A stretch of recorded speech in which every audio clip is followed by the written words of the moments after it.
हरे कृष्ण कृष्ण कृष्ण हरे हरे, हरे राम राम राम हरे हरे। श्रीमन नारायण सभी को, आप सभी का पुनः मेरे चैनल आध्यात्मिक मार्ग में स्वागत है।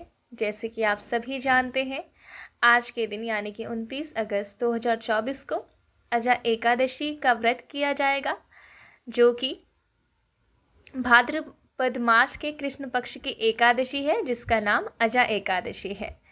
अजा एकादशी के व्रत करने से संपूर्ण पाप का नाश होता है। यूँ तो आप सभी जानते हैं कि एकादशी का व्रत संपूर्ण पापों का नाश करने वाली है। तो इसी के क्रम में मैं आप सभी के लिए अजा एकादशी व्रत की कथा के साथ आज उपस्थित हूँ। अगर आप मेरे चैनल पर नए हैं तो सब्सक्राइब जरूर से कीजिएगा, कमेंट, लाइक और शेयर करना ना भूलें, क्योंकि ऐसी वीडियो आपको मेरे चैनल पर लगातार मिलती रहेंगी। तो आइए अजा एकादशी व्रत की कथा का आरंभ करते हुए, जिसमें युधिष्ठिर जी ने केशव से पूछा, यानी कि श्री कृष्ण जी से पूछा कि अब आप मुझे भादव मास के कृष्ण पक्ष की एकादशी के विषय में बताइए। श्री कृष्ण जी बोले, हे राजन, भाद्रपद मास के कृष्ण पक्ष की एकादशी का नाम अजा है। इसके व्रत करने से समस्त पाप नष्ट हो जाते हैं। जो मनुष्य इस दिन भगवान की पूजा करके भक्तिपूर्वक व्रत करते हैं, उनके समस्त पापों का नाश हो जाता है। प्राचीन समय में हरिश्चंद्र नाम का चक्रवर्ती राजा था। वह अत्यंत वीर प्रतापी तथा सत्यवादी था। उससे किसी अज्ञात कर्म तथा प्रतिज्ञा के कारण अपने राज्य को त्याग दिया और अपनी स्त्री तथा पुत्र को बेच दिया और स्वयं एक चांडाल का सेवक बन गया। वह चांडाल के यहाँ रहकर कफन लेने का काम करता था, परंतु इतने आपत्ति काल में भी उसने सत्य को नहीं त्यागा।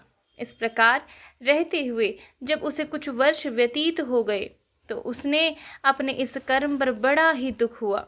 तब वह इससे मुक्त होने का उपाय खोजने लगा और हर समय यही चिंता रहती थी कि वह कैसे पाप से छूटे।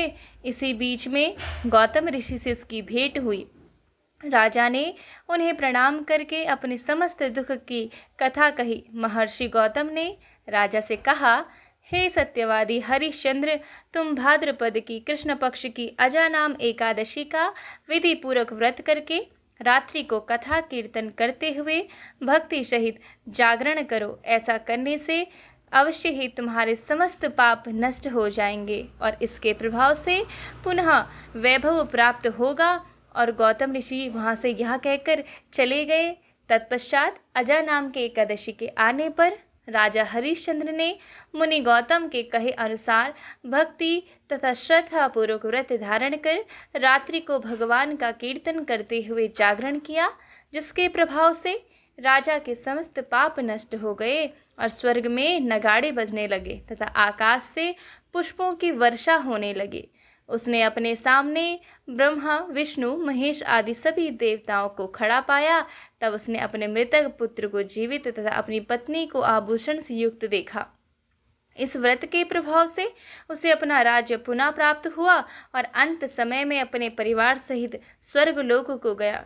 हे राजन, यह सब उसी अजा एकादशी के व्रत का प्रभाव था। जो मनुष्य इस अजा एकादशी का व्रत करते हैं तथा रात्रि जागरण करते हैं, उनके समस्त पाप नष्ट हो जाते हैं और अंत समय में स्वर्ग लोक को प्राप्त करते हैं। इस दिन बादाम छुआरे का सागर लिया जाना चाहिए। अर्थात जो भी भक्त अजा एकादशी का व्रत करते हैं, उनके संपूर्ण पाप नष्ट तो होते ही हैं, लेकिन अगर वो रात्रि में जागरण करते हैं तो उन्हें स्वर्ग की प्राप्ति भी होती है। श्रीमन नारायण।